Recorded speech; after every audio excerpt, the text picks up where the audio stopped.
Bharatiya Janata party के लोग हैं, दुनिया की सबसे बड़ी ताकत है आपके पास अधिकारी है, आपके पास बहुत बड़ी शक्ति है, प्रशासन है, सब कुछ है।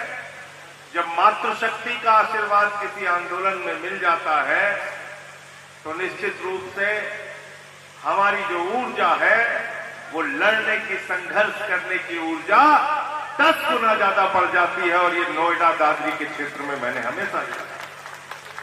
साथियों और दोस्तों, आज किसान की हालत क्या है? अपना हक मांगने के लिए सड़क पर उतरते हैं दादरी के किसान, नोएडा के किसान। उसमें सबसे पहले अग्रिम पंक्ति में हमारी माताएं बहनें होती हैं। वो कहती हैं हम भी लड़ रहे हैं, तुम भी साथ में लड़ो। तो फिर भागने का मौका नहीं रहता। लेकिन जब हम आजादी का जश्न मनाएं तो किसानों का दर्द भी याद रखें, उनकी तकलीफ भी याद रखें, उनके मुद्दे भी याद रखें, उसका समाधान कैसे होगा इसको भी याद रखें। वरना तो आजादी का जश्न मनाते रहेंगे लेकिन काम कुछ नहीं करेंगे। हमारी जिम्मेदारी क्या है किसानों के प्रति? हमारा क्या धर्म है किसानों के प्रति? एक बात याद रखना, अगर अन्नदाता देश से मिट गया तो फिर इंसान भी मिट जाएगा। इंसान को जीने का अनाज अन्नदाता देता है कि हम सिर्फ हिंदुस्तान का पेट नहीं भरते, हम पूरी दुनिया का पेट भरने का काम करते हैं। एमएसपी खत्म कर रहे हो, बाजार खत्म कर रहे हो, कहां पर किसान जाकर अपना अनाज बेचेगा? बोले चिंता मत करो, ये कानून पास हो जाने दो, बाद में देखा जाएगा। हमने कहा हिसाब बाद में नहीं होगा, हिसाब यहीं पर होगा।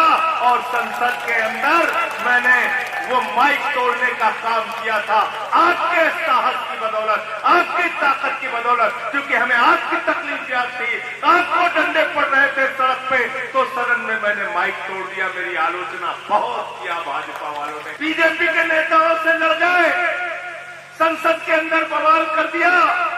मैंने कहा बेईमानो, अगर तुम अन्नदाताओं की हड्डी तोड़ोगे तो हम माइक तोड़ने का काम करेंगे, तुमको बोलने नहीं देंगे।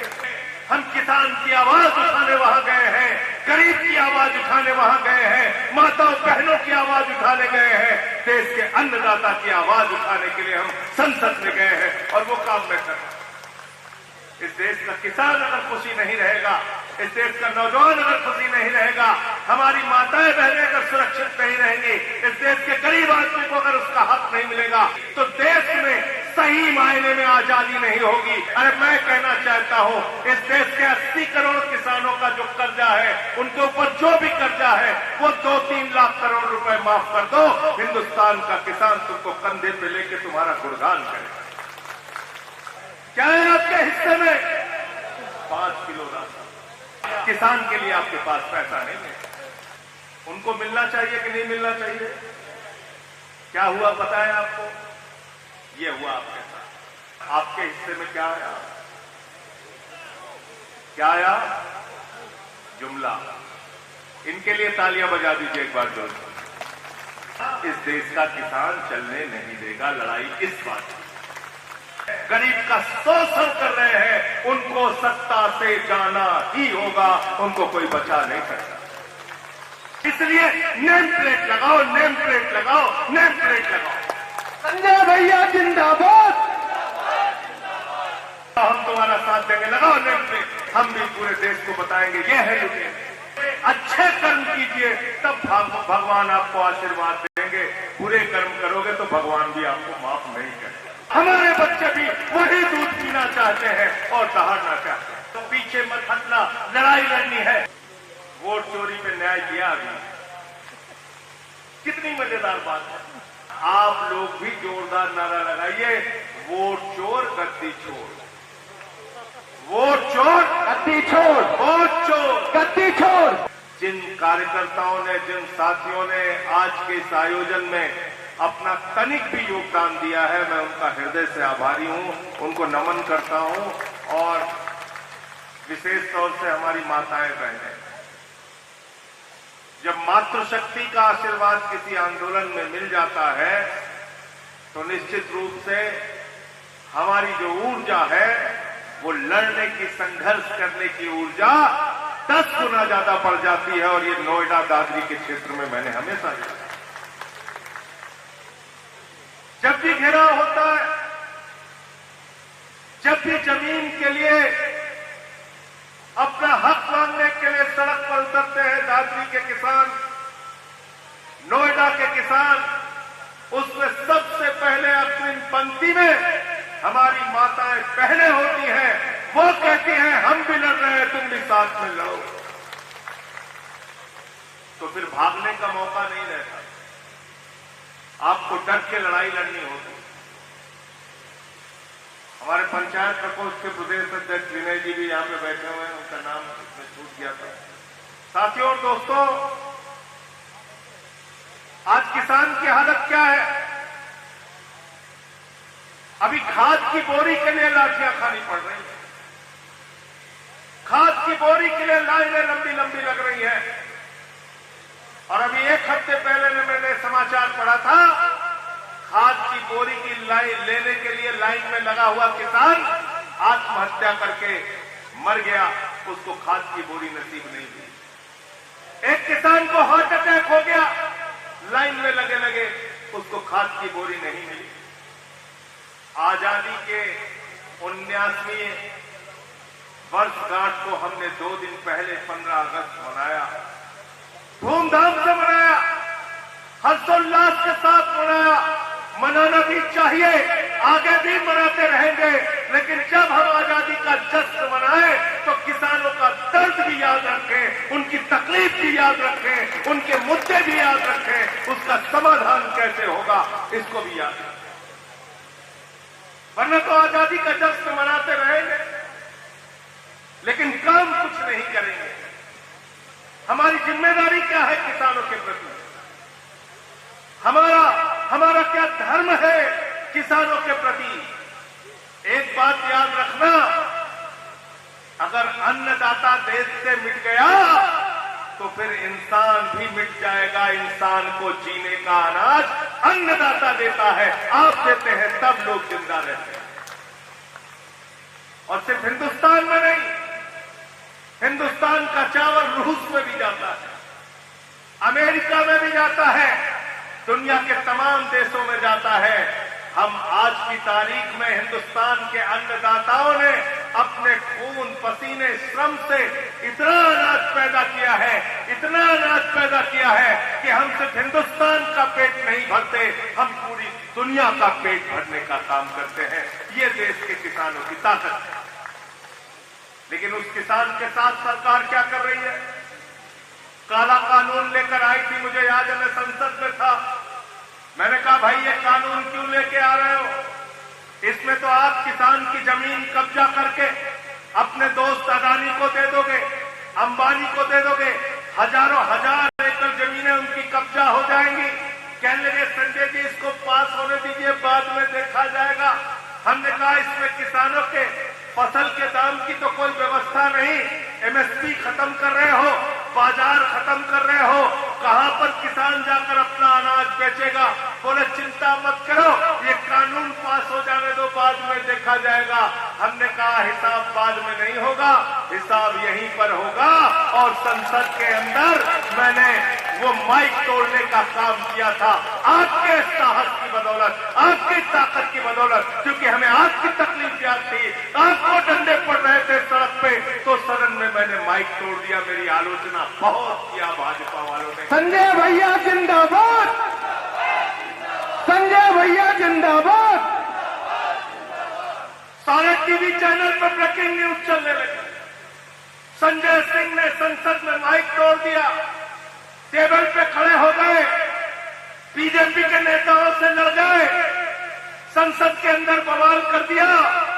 मैंने कहा बेईमानों, अगर तुम अन्नदाताओं की हड्डी तोड़ोगे तो हम माइक तोड़ने का काम करेंगे, तुमको बोलने नहीं देंगे। हम आपके जुर्म को बर्दाश्त करने संसद में नहीं गए, हम आपके अत्याचार को बर्दाश्त करने संसद में नहीं गए, हम आपके द्वारा काले कानून को पास करने के लिए संसद में नहीं गए। हम किसान की आवाज उठाने वहां गए हैं, गरीब की आवाज उठाने वहां गए हैं, माताओं बहनों की आवाज उठाने गए हैं, देश के अन्नदाता की आवाज उठाने के लिए हम संसद में गए हैं और वो काम मैं कर रहा हूं, वो काम कर रहा हूं साथियों। जब भी किसान का कोई मुद्दा आता है मैं उसको सदन में उठाने का काम करता हूं। बेरोजगार नौजवानों का कोई मुद्दा आता है उसको सदन में उठाने का काम करता हूं। अभी एसएससी के नाम पे इतना बड़ा फ्रॉड देश के नौजवानों के साथ किया गया, मैंने उसका मुद्दा सदन में उठाने का काम किया। दो बार मैंने 267 का नोटिस लगाया। इस देश का किसान अगर खुशी नहीं रहेगा, इस देश का नौजवान अगर खुशी नहीं रहेगा, हमारी माताएं बहनें अगर सुरक्षित नहीं रहेंगी, इस देश के गरीब आदमी को अगर उसका हक नहीं मिलेगा, अगर हमारे स्कूल अच्छे नहीं होंगे, हमारे अस्पताल अच्छे नहीं होंगे, हमारे बच्चों को अच्छी शिक्षा नहीं मिलेगी, तो देश में सही मायने में आजादी नहीं होगी। आजादी तब है जब ये हक हमको मिलेगा। ये मैं कहना चाहता हूं, ये मैं कहना चाहता हूं। और ताकतवर लोगों से सिर्फ एक ही अनुरोध है। ठीक है, आप नरेंद्र मोदी हैं, देश के प्रधानमंत्री हैं, आप अमित शाह हैं, गृह मंत्री हैं देश के, आप भारतीय जनता पार्टी के लोग हैं, दुनिया की सबसे बड़ी ताकत है आपके पास अधिकारी हैं, आपके पास बहुत बड़ी शक्ति है, प्रशासन है, सब कुछ है। लेकिन आप उस शक्ति का इस्तेमाल इस देश को आगे बढ़ाने के लिए करेंगे, हम आपके साथ खड़े होंगे। इस देश को पीछे लाने के लिए करेंगे, हम आपके खिलाफ खड़े होंगे। लड़ाई इस बात है। आप किसके लिए काम कर रहे हैं? आप इस देश के 2-3 पूंजीपतियों के लिए काम कर रहे हैं। अडानी अंबानी के नाम आपने पूरा देश नीलाम कर दिया। किसान कहता है फसल का दाम दो, आप कहते हो पैसा नहीं है। किसान कहता है खाद की बोरी दो, आप कहते हो पैसा नहीं है। किसान कहता है कर्ज माफ कर दो, आप कहते हो पैसा नहीं है। किसान कहता है सिंचाई के लिए पानी दे दो, आप कहते हो पैसा नहीं है। किसान कहता है हमारे फसल का उचित दाम तो दे दो, 2 गुना करने को कहा था, कुछ तो आगे बढ़ा दो, आप कहते हो पैसा नहीं है। आपका पैसा कहाँ गया? कहाँ? मैं बताना चाहता हूं आपका पैसा कहाँ गया। 11 लाख करोड़ रुपए चंद पूंजीपतियों का हिंदुस्तान की सरकार ने माफ किया है। अरे मैं कहना चाहता हूं इस देश के 80 करोड़ किसानों का जो कर्जा है, उनके ऊपर जो भी कर्जा है, वो 2-3 लाख करोड़ रुपए माफ कर दो। हिंदुस्तान का किसान तुमको कंधे पे लेके तुम्हारा गुणगान करेगा। लेकिन तुम क्या कर रहे हो? तुम कह रहे हो 82 करोड़ लोगों 5 किलो राशन लेके खुश रहो चुपचाप। आपके हिस्से में क्या है? क्या है आपके हिस्से में? 5 किलो राशन। कटोरा लेके खड़े हो जाओ, 5 किलो राशन, 5 किलो राशन ले लो। आवाज मत निकालना। एयरपोर्ट हम बनाएंगे, अडानी को देंगे। रेलवे स्टेशन हम बनाएंगे, अडानी को देंगे। समुद्री पोर्ट हम बनाएंगे, अडानी को देंगे। सड़क हम बनाएंगे, अडानी को देंगे। सरकार सब कुछ अडानी को देगी।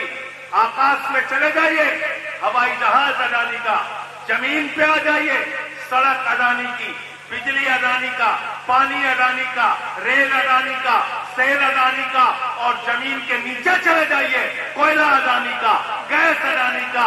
पूरा मुल्क आपने अपने दोस्त के नाम कर दिया। किसान के लिए आपके पास पैसा नहीं है। अभी क्या मामला निकल के आया?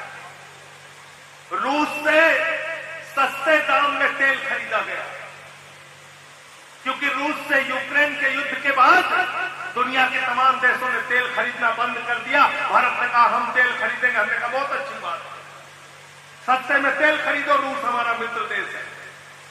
लेकिन उसका फायदा किसको मिलना चाहिए भाई? किसको मिलना चाहिए?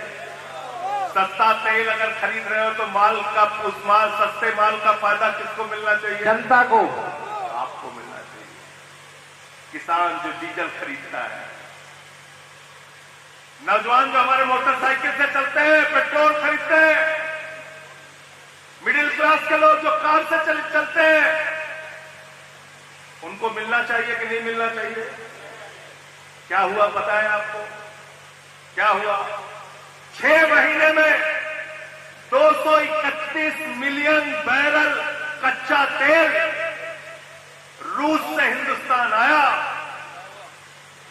और 77 मिलियन बैरल अकेले जामनगर में मुकेश अंबानी की रिफाइनरी में पक्का तेल कर दिया गया। अब वो पक्का तेल 77 मिलियन भारत के लोग इंतजार कर रहे थे, हमको सस्ते में मिलेगा, हमको सस्ते में मिलेगा। अंबानी ने कहा यहीं से तैयार करो और दुनिया के तमाम देशों में बड़े बड़े दामों पर बेच दो। ये हुआ आपके साथ। पता है कितना पैसा कमाया? 50,000 करोड़ रुपए 6 महीने के अंदर। 50,000 करोड़ रुपए 6 महीने के अंदर। और भारत की तमाम कंपनियों ने, इंडियन ऑयल ने, तमाम और कंपनियों ने $10 बिलियन कमाया। $6 बिलियन मुकेश अंबानी ने कमाया, यानी कि करीब करीब 1 लाख करोड़ रुपए भारत की और कंपनियों ने कमाया। अकेले 50,000 करोड़ मुकेश अंबानी ने कमाया। आपके हिस्से में क्या आया? क्या आया? जुमला। इनके लिए तालियां बजा दीजिए एक बार जोर से। क्या आया आपके हिस्से में?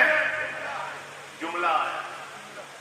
तो हम ये कहना चाहते हैं, लड़ाई हमारी इस बात की है, अगर तुम मुनाफा कमाते हो तो उसका कुछ तो हिस्सा हमारे हिस्से में आना चाहिए।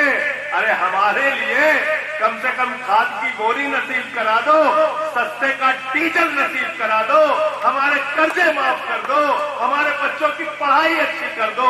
सारा लूट लूट के अगर लेकर चले जाओगे, हमारे दो योजना में, यानी कि मोदी, अमित शाह, अडानी और अंबानी, अगर यही 4 लोग देश को लूटने का काम करेंगे तो ये हमारे दो की योजना इस देश का किसान चलने नहीं देगा। लड़ाई इस बात की, लड़ाई इस बात की। आप ताकतवर हैं, ये ईश्वर की कृपा है। मैं संसद में पहुंचा, बहुत सारे लोगों की दुआएं हैं तो पहुंचा हूं संसद में। अब मैं संसद में पहुंच के लोगों के ऊपर अत्याचार कैसे हो इसकी योजना बनाऊं, लोगों का शोषण कैसे हो इसकी योजना बनाऊं, तो हम अपनी ताकत का गलत दुरुपयोग कर रहे हैं, हम अपने ताकत का गलत इस्तेमाल कर रहे हैं। और इसके लिए ईश्वर भी हमको कभी माफ नहीं करेगा, वो हमारे साथ न्याय करेगा। आज जो लोग अपनी ताकत का गलत इस्तेमाल कर रहे हैं, गरीब का शोषण कर रहे हैं, उनको सत्ता से जाना ही होगा, उनको कोई बचा नहीं सकता। दिल्ली में हमें हरा दिया, जश्न मना रहे हैं। आम आदमी पार्टी हार गई, केजरीवाल हार गए, मनीष सिसोदिया हार गए। जश्न मनाओ, जश्न मनाओ, मनाओ जश्न, मनाओ जश्न।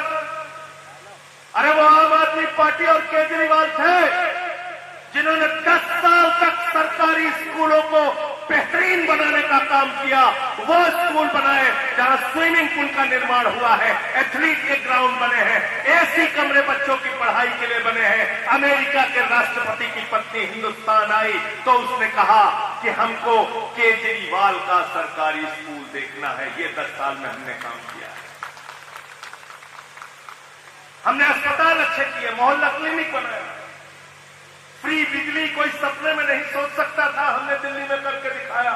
माताओं बहनों के लिए बस की फ्री यात्रा करके दिखाई, फ्री पानी देने का काम किया। बोले इस केजरीवाल को हराओ, ये तो हमारी राजनीति खत्म करेगा। धर्म के नाम पे अच्छी दुकान चल रही है, स्कूल अस्पताल देने की जरूरत क्या है?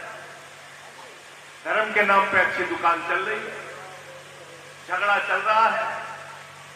अभी कह रहे थे कांवड़ यात्रा की तरफ से जब हम लोग निकलेंगे तो सब लोगों को अपने ठेले पे नेम प्लेट लगाना पड़ेगा। देखिए सरकार की चिंता क्या है, आपके बच्चे को शिक्षा मिले इस बात की चिंता नहीं, सरकारी स्कूल तो बंद हो रहा है, अच्छा इलाज मिल जाए इस बात की भी चिंता नहीं, मोमबत्ती में ऑपरेशन हो रहा है, आपको आपका अधिकार मिले, खाद की बोरी मिल जाए, फसल का दाम मिल जाए, इस बात की भी चिंता नहीं, नौजवान को रोजगार मिल जाए, इस बात की भी चिंता नहीं, हिंदू मुसलमान का झगड़ा हो जाए, इसलिए नेम प्लेट लगाओ, नेम प्लेट लगाओ, नेम प्लेट लगाओ। संजय भैया जिंदाबाद। अरे बेईमानों, मैं बता रहा हूं तुमको, मैं बता रहा हूं, 20,000 करोड़ रुपए हिंदुस्तान के बैंकों से लूटकर, आम आदमी का पैसा लूटकर नीरव मोदी, नरेंद्र मोदी का दोस्त हिंदुस्तान छोड़ के भाग गया। पकड़ के लाओ, उसके गले में नेम प्लेट लगाओ, हम तुम्हारा साथ देंगे। लगाओ नेम प्लेट। जिंदाबाद जिंदाबाद जिंदाबाद। हिंदुस्तान की बैंकों में हमारे किसानों, कर्मचारियों का पैसा जो जमा था 10,000 करोड़ रुपए विजय माल्या लेके भाग गया है। पकड़ के लाओ, उसके गले में नेम प्लेट लगाओ, हम तुम्हारा साथ देंगे। लगाओ नेम प्लेट, सड़क पे लेके घुमाओ उसको नेम प्लेट लगा के कि ये 20,000 करोड़ का लुटेरा है, ये 10,000 करोड़ का लुटेरा है।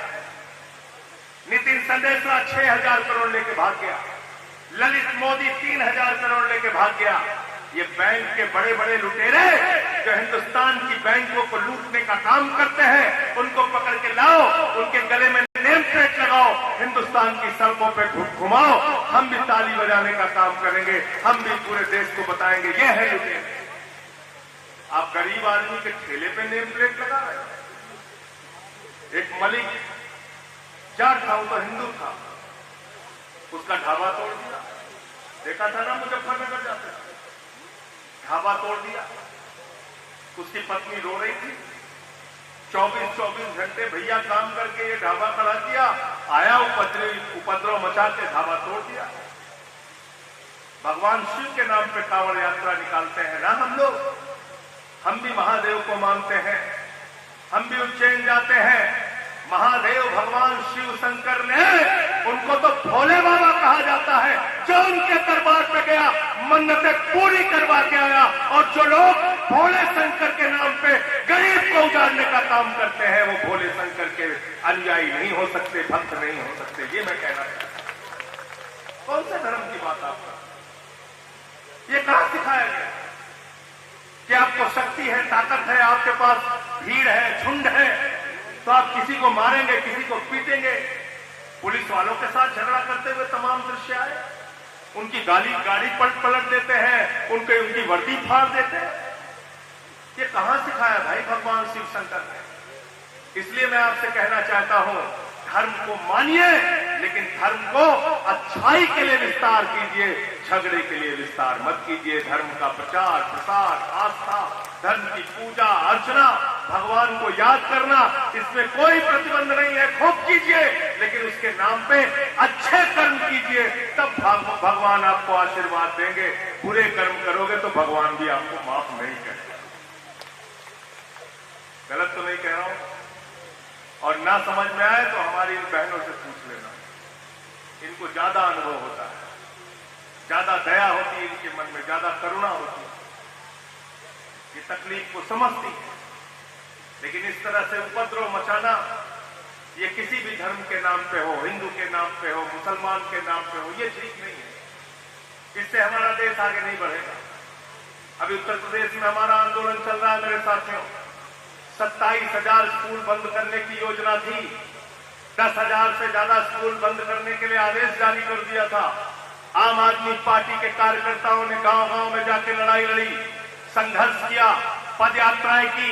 हमने छोटे छोटे बच्चों को अपने कंधे पे बिठा के उनके परिवार वालों के साथ योगी सरकार को और मोदी सरकार को ये बताने का काम किया कि हम बच्चों का स्कूल बंद नहीं होने देंगे, हम बाबा साहब के सपने को मरने नहीं देंगे। क्योंकि बाबा साहब डॉक्टर भीमराव अंबेडकर जी ने कहा था, शिक्षा शेरनी का वो दूध है जो जितना पिएगा उतना दहाड़ेगा। हमारे बच्चे भी वही दूध पीना चाहते हैं और दहाड़ना चाहते हैं। वो शेरनी का दूध, वो शिक्षा का दूध, वो ज्ञान का अमृत, वो हमारे बच्चे भी पीना चाहते हैं। और इसलिए शिक्षा के अधिकार को हम छीनने नहीं देंगे। योगी सरकार थोड़ा पीछे आई है, कह रही है 1 किलोमीटर से ज्यादा जो दूर होंगे स्कूल, उसको अब मर्ज नहीं करेंगे, विलय नहीं करेंगे, बंद नहीं करेंगे। जो रेलवे लाइन पार करके होंगे, जो हाईवे पार करके होंगे, उसको भी अब बंद नहीं करेंगे। लेकिन अभी भी ये सच्चाई है कि वो स्कूल दोबारा खुले नहीं है। आम आदमी पार्टी के कार्यकर्ताओं से, किसान प्रकोष्ठ के बंधुओं से मैं कहना चाहता हूं, पीछे मत हटना, लड़ाई लड़नी है। बच्चों का एक एक स्कूल खुलवाने का काम करना है, भले लाठी खानी पड़े और जेल जाना पड़े, उसकी चिंता मत करना। मैंने देश की संसद में भी